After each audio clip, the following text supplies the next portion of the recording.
Zeus Caraval from ZK Research here, and I'm back at the Worldwide Technology stand inside the World of Solutions at Cisco Live 2023.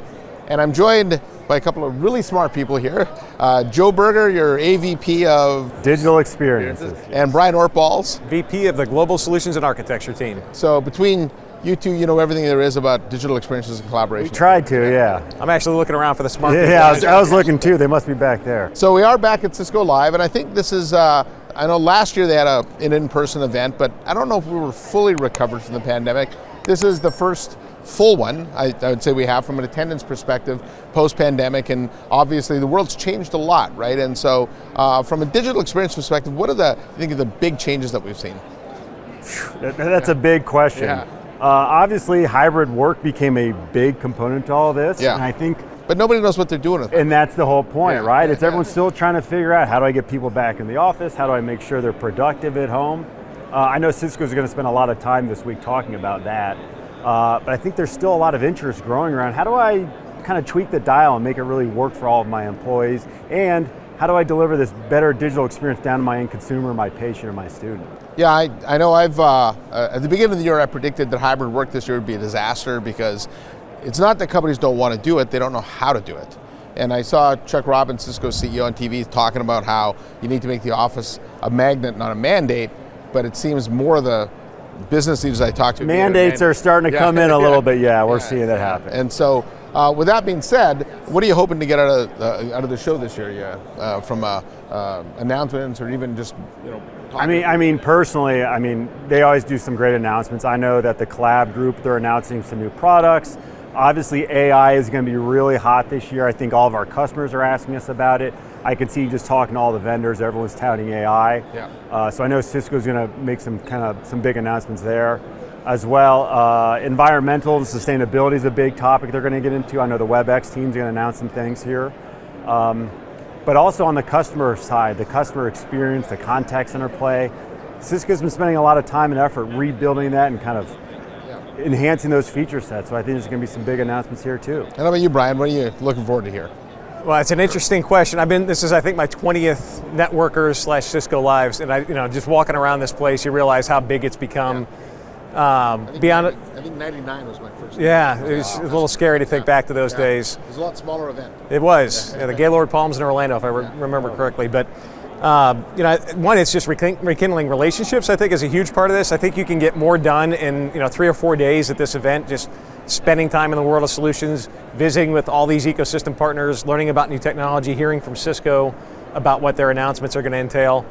And then hopefully from our point of view, thinking about how we bring all of that together. How do we leverage our capabilities, our relationships, our ecosystem, our technical prowess to solve these business problems? Yeah. Now you mentioned AI, and the irony of this is while AI is hitting everybody over the head, all the time with ChatGPT and things, in reality Cisco's been using AI a long time. In fact, I think they made their first AI feature in Webex maybe 6-7 years ago, right? So, yeah, that is a funny thing about all this. In fact, I just built a whole presentation about this.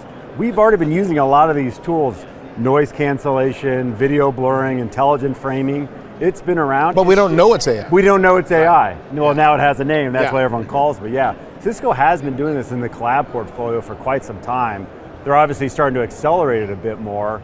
But yeah, I think we've all just become so accustomed to it, you forget it's there behind the scenes. I do think, from my perspective, AI will have arrived when we stop talking about it. It's a little bit like IoT. We don't really have IoT events. We don't, the internet. I remember I used to go to internet events. Who would go to an internet? It's just part of what we do, right? Yeah. So AI is tracking that way. For sure. Now with that being said, what are some of the more interesting features I think AI features companies can use to actually help them with this whole concept, digital experience and hybrid work? Well, we're seeing this from both fronts, both from the employee and the customer side, right? How do I make my employees more productive and not necessarily replace the employee, but how do I augment the employee?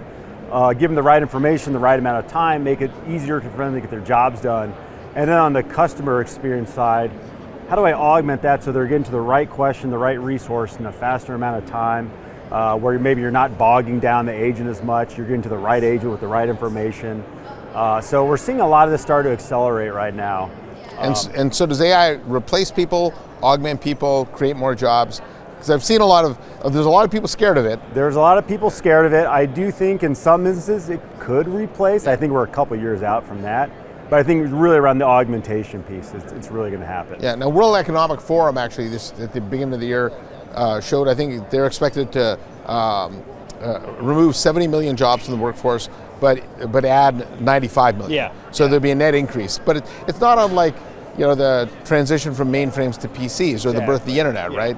It removed transition. It created a lot of new jobs. Yeah. Now with hybrid work, right, and digital experiences, these things aren't simple, right? There's a lot of moving parts that have to work together. I know WWT has their Advanced Technology Center to help customers.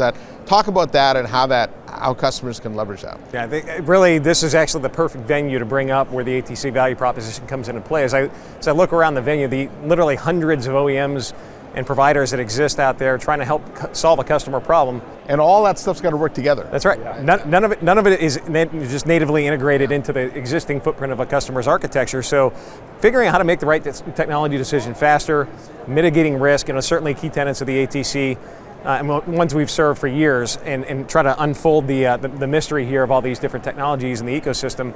Where I think we really see so much benefit now is around helping customers adopt these new advanced capabilities around education, using the ATC as a velocity enabler for helping educate not only IT teams and taking on new technologies into their environments, but also, as Joe mentioned, a lot of things are going to change for the end users, maybe in contact centers for the agents. We've got to help leverage the ATC as a machine to hopefully unlock the value and the capabilities of those technologies in those users' hands through the lens of education. So the ATC continues to become an enabler, not just for the front end of technology decision making, but also the back end for adoption. And I think one thing that's really important for that too, as a lot of customers are struggling to either retain top talent or figure out how to upskill them, what we started doing with the ATC is through our learning paths. Your engineering team can go learn a new skill set, go read up on the latest technology, go get hands-on in the lab and get certified in newer technology. It's hard to go try to understand what all these vendors are doing.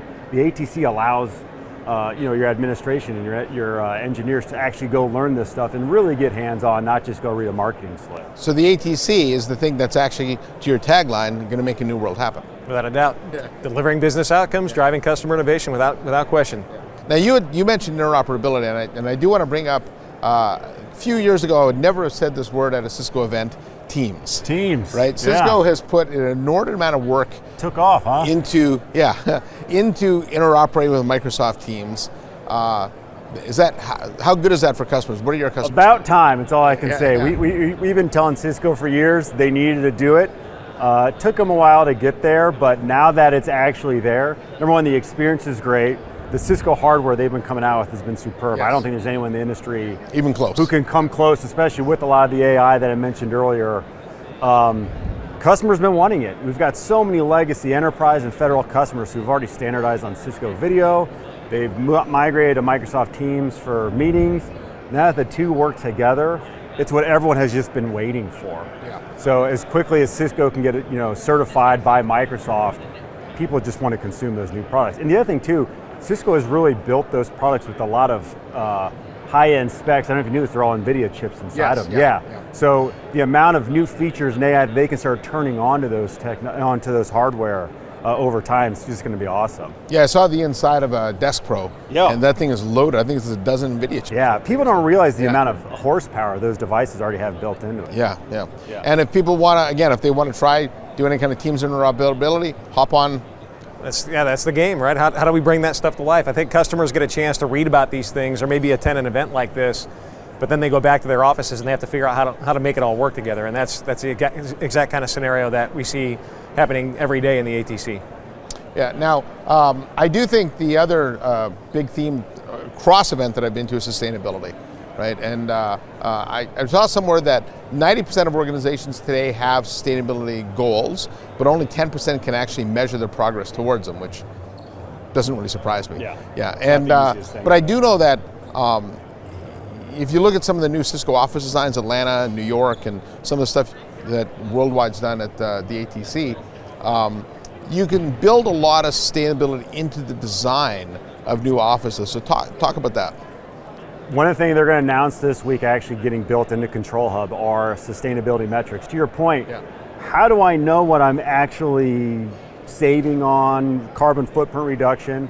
So you'll see a lot of these features start getting built in natively. And kind of going back to the hardware, the endpoints, they can capture a lot of that environmental data now in those devices and then report back it into Control Hub. So now IT teams, sustainability teams can actually go back to leaders and say, hey, here's what we're actually saving, here's how I can figure out my carbon footprint. Cisco's spending a lot of time and effort building up these capabilities, so it's great to see. Yeah, and actually the data that I referenced about the companies not being able to measure their progress, it's because of a lack of data. Yeah, it's the data. So now they're getting the data done. And I also understand that they've been integrating with more IoT devices, so you can actually take all that sensor data. And I think the hard point is, where do I find it? What's the dashboard look like that actually captures all these different pieces and says exactly what it does? So I think between Control Hub coming out with these new features and what we work with the Cisco Spaces, where it's actually doing a lot of the environmentals, there's a lot more easier ways to consume that type of data and report back to the business on it. All right. I'll tell you, I think that's one of the keys to success for Cisco now. They're most successful when they're unlocking the power of their platform. The fact that they have the network, the Wi-Fi, the IoT interoperability, the room system, camera sensors, all that's, as it relates to the hybrid work story, super valuable. As it relates to security, the power of the network, interfacing with all the security platforms and the ecosystem there is something they're uniquely positioned to do. So, again, it's one of those, as we're here at this event, so excited to be, get all the exposure we can, all the, the ecosystem partners and the power of this platform coming to life. In fact, if I were to say there was one big theme from the event, from a Cisco perspective, it was the shift to platform. I think Cisco's got excellent products, right? Historically, Catalyst, Meraki, Kenna, Duo, Webex, they've all been excellent market-leading products, but they haven't really tied them together. And it seems like at this show, there was a big focus on that to allow customers to get that 1 + 1 = 3 type of benefit, right? Yeah. It's come together a lot more. We hear more and more about common API, common telemetry, right? Looking at data consistently across the organization. Those are tenets we've asked for years, and I think it allows their ecosystem to better integrate into their platforms because there's one standardized way to do that, not just for themselves, but for us and the rest of the ecosystem partners that are out there. All right. Well, to your tagline, I think businesses are trying to make a new world happen. I think we're going to look at the next 10 years as we're going to just see the pace of change just continue to accelerate, and who knows what we're going to see here next year. So, but thanks for giving me a little bit of grounding on how customers can leverage the ATC and work with worldwide to really make that collaboration infrastructure hum. So, on behalf of Brian Ortbals, Joe Berger, I'm ZS Caraval from ZK Research. Thanks for watching.